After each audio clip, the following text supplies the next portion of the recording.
The house looked different. When Leo saw it again after all those years, it felt like the front of it was breathing. Cracks in the plaster formed vein-like patterns. The windows didn't reflect the sky. They caught the light in a dull, heavy way, like everything inside was deeper than the walls should allow. He stood at the gate, gripping an old key in his hand. The metal was cold, biting into his palm. Tied around it was a faded ribbon, deep purple, the same color as his sister's favorite scarf. His sister, Anna Marsh, PhD in biology, an insect behavior researcher, and the one who vanished inside this house without a trace. No body was ever found, just a torn leather notebook, and that room on the second floor, filled with butterflies. Leo took a breath and forced himself to step through the gate. The front door opened slowly, like something on the other side was holding it shut. Dust, the scent of dry wood, old chemicals, and something else. Warm. Organic. Not from here. He flipped the lights. They flickered, like startled eyes. Everything was where it had been. The staircase, the photos on the walls, the old leather chair Anna used to read in. And yet, he felt like he wasn't alone. He climbed the stairs, slowly, one step at a time, the same hallway, the same silence. Her room was closed, but not locked. He pushed the door open. Inside, shelves, specimen jars, mesh cages, dozens of glass boxes draped in gauze. Light filtered through the curtains, landing right on the center table. There it was, the same notebook, torn, yellowed with age, lying open. They don't sleep, they wait. When you stop being human, that's when the real part begins. Leo ran his hand across the cover. The leather felt alive, warm to the touch. Something rustled near the ceiling. He looked up and saw the cocoon, huge, pale, hanging directly above him. It swayed gently, like a pendulum, and inside, something moved. Leo went down to the basement just before midnight. He wasn't sure what he was looking for, just that the air upstairs had changed, thicker, wetter, as if the walls had started breathing through the wallpaper. The staircase leading down was narrow and old, but not dusty, as if someone had been using it. Recently, often. The light snapped on by itself. He expected a pantry, maybe old jars of preserves, the sour smell of mice, but instead, a door, frosted glass, faded marker written across it. Section 6A. Metamorphosis. He didn't understand it at first. He opened the door and froze. The room was long and narrow, like a corridor, but the walls were smoked glass. Behind them, rows of containers, jars, capsules, heated dishes, nutrient tanks. Inside them, things. He stepped closer. The first jar, cloudy liquid, suspended in it, something embryo-like, but too long, too folded, like it was holding something much larger than itself, crammed into a smaller shape. The next container, a cocoon. It wasn't just hanging. It pulsed, slowly, thickly, as if it was breathing, or chewing, on the inside. A bulletin board hung on the wall, pinned with photos. Old, printed on matte paper. A girl. Age 9. Then 10. Then a photo in a hospital gown. Then a shot of a cocoon, handwritten underneath. She didn't ask. She just went. On the desk, a journal. The ink faded, but the handwriting unmistakable. His sister's. The caterpillar doesn't know it's dying, but it feels it, especially the pain. We think metamorphosis means becoming, but it means ending, a stretch between the one who was and the one who has no name. I found a way. It doesn't need knowledge, only a body, mine, or someone else's. Leo slowly sank to his knees. His eyes stung, not from tears, but from the scent. One of the cocoons was leaking. A warm, sweet-smelling fluid dripped into the bowl beneath it. Thick, amber-colored. On the wall, one more word. Faded, drawn maybe with a finger. Do not wake. He didn't know who it meant, but he felt it. Something in this lab was listening. Something knew he was here. He stepped back, and one of the cocoons exhaled. The morning began with an itch. Leo woke in the armchair, still dressed, his sister's journal stuck to his skin with dampness. His temples throbbed, his mouth tasted of metal, and something sweet, like honey mixed with rust. He stretched, then froze. The skin on his elbows felt soft, too soft, like dough. He ran his fingers over it and felt it give, slightly, as if beneath it wasn't muscle, but something fluid. He stood, went to the bathroom. The mirror showed what he expected. A face, shadows under his eyes, dry lips. But his eyelids trembled, not from exhaustion, from something else. He leaned over the sink, turned on the faucet. Cold water, his only salvation. As he splashed his face, a clear slime slipped from his nose. Not blood, not mucus, something else, gelatinous, odorless, sticky. He rinsed it off without thinking, but in the mirror, just beneath his eye, something twitched. He blinked, leaned closer. Nothing. He spent the rest of the day in the lab, found another notebook buried under boxes. The cover, March 24th. Beneath it, handwritten, I will not become a butterfly. I am the body of transition. Inside, drawings, diagrams, a human body divided into segments, places where tissue begins to blur, cells where the nucleus forgets itself, nerves that no longer carry signals, but still feel something. The handwriting changed. At first, neat, clinical. Then the pressure increased. The words grew larger. The pages were smudged with fingerprints. One page had a full handprint, sticky. This is not illness. It is a calling, an internal route. Pain is the map. The body has nowhere left to go, except into itself. That night, he dreamed.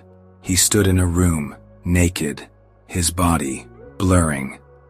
He watched the skin peel from his arms, his fingers turn transparent, his chest quiver, as if something inside pulsed independently. He couldn't scream. Not because he didn't want to, because there was no mouth, only smooth skin, like a cocoon. He woke drenched in sweat, and realized he couldn't remember how long he'd been here, couldn't recall when he arrived, how long he'd slept, what yesterday was. On the wall of the bedroom, a crack, running down the edge of the doorframe. It was widening, and from it came a scent. The scent of the lab, the scent of something living. A shell, still warm. Leo didn't find the recordings right away. He flipped through folders, tapes, flash drives. Everything was stored haphazardly, as if Anna had tried to hide the evidence, not out of fear, but preparation, like she expected someone would come, someone like him. One USB drive was labeled simply P0 Final. It contained a single file, a video, 43 minutes long. He hit play. The camera shakes. The room is dim. It's the lab, but seen through another lens. A red-filtered lamp, whispering air, wet walls that seem to breathe. Anna stands in the center of the frame. No lab coat, just a tank top soaked in sweat. Her hair is tied back, her face worn, gaunt, but her eyes calm, almost radiant. Today is March 11th. Phase 3 begins. I've made the decision. Voluntary transition. A pause. I've been dreaming, and in the dreams, this isn't my body. I drift inside myself. My bones are fluid. My skin, transparent. But inside, something glows. I can't wait anymore. Everything's too ready. The camera shifts. In the corner, a cocoon. Not fabric, not polymer. It looks like half-decayed flesh, stretched tight into a sphere. It pulses, breathes, slowly, on the floor. Footprints. Wet. Bare. Like someone walked through fluid and didn't wipe it off.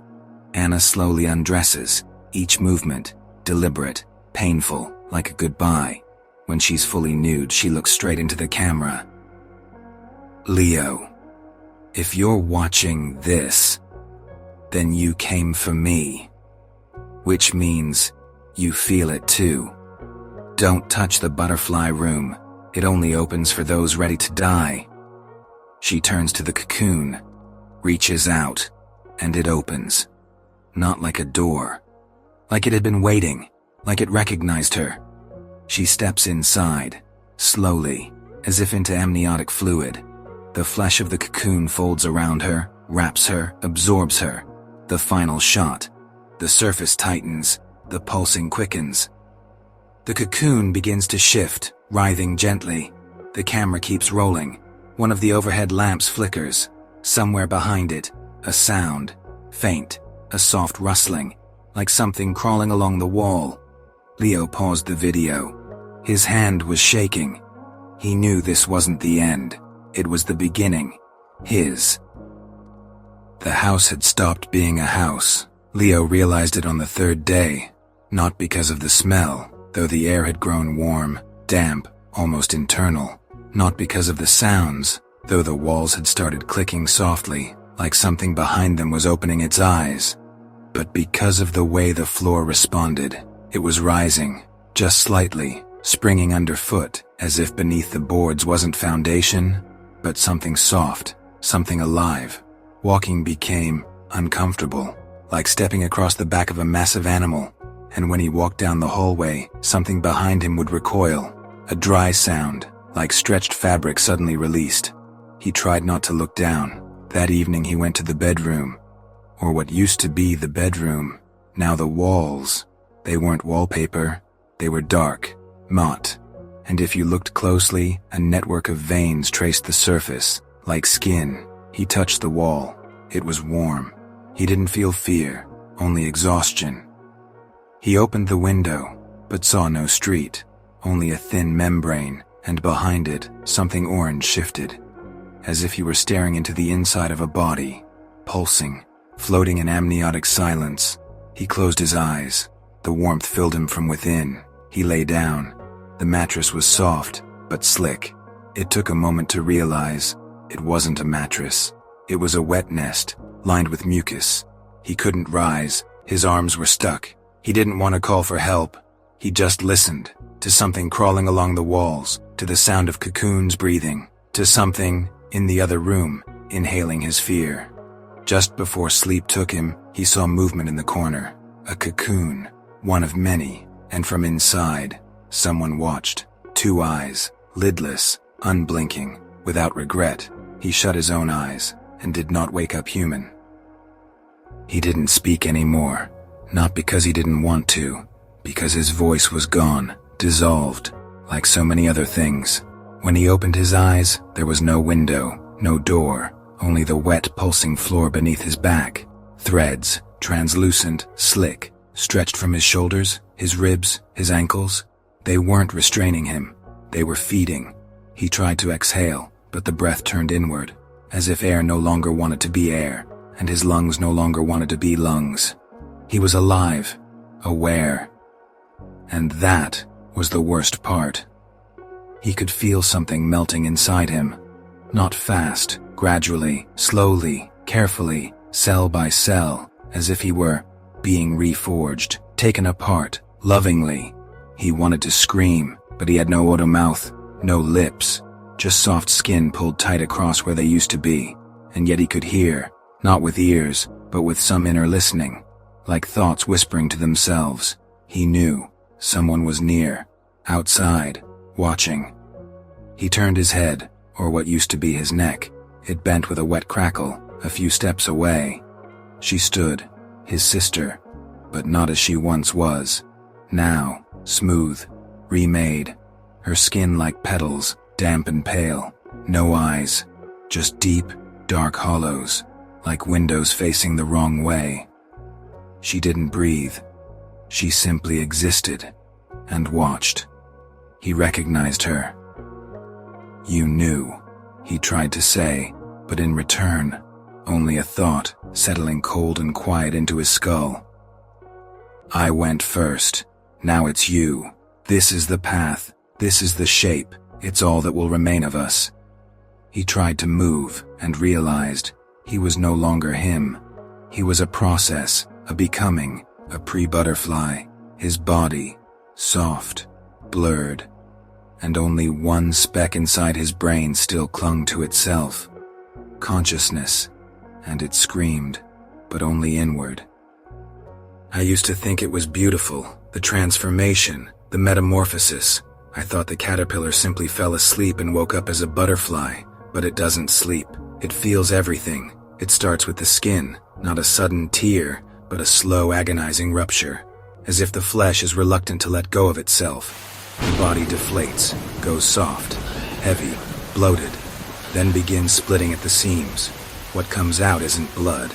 It's something thick, translucent, and faintly sweet. Unnaturally human, unnaturally alive. It doesn't move, but if you press your ear to the cocoon, you can hear it breathing, ragged, dying. This is not a home, not a cocoon. It's a sack of living skin, sealing shut from the inside, slowly like a trap.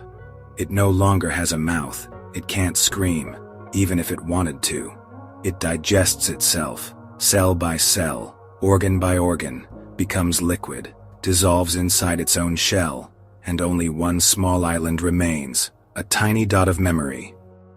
You think it doesn't feel pain? It does, to the very last breath. It doesn't know why, doesn't understand the purpose. Everything vanishes, the body goes, the will melts away. All that's left is terror, pure, sticky, aware. And then, the cocoon tears. A thin split. Something crawls out from within, fragile, beautiful. It trembles like a newborn god, shimmering, quivering, but you know, this isn't birth, it's what's left, a shape built from pain, a child of fear,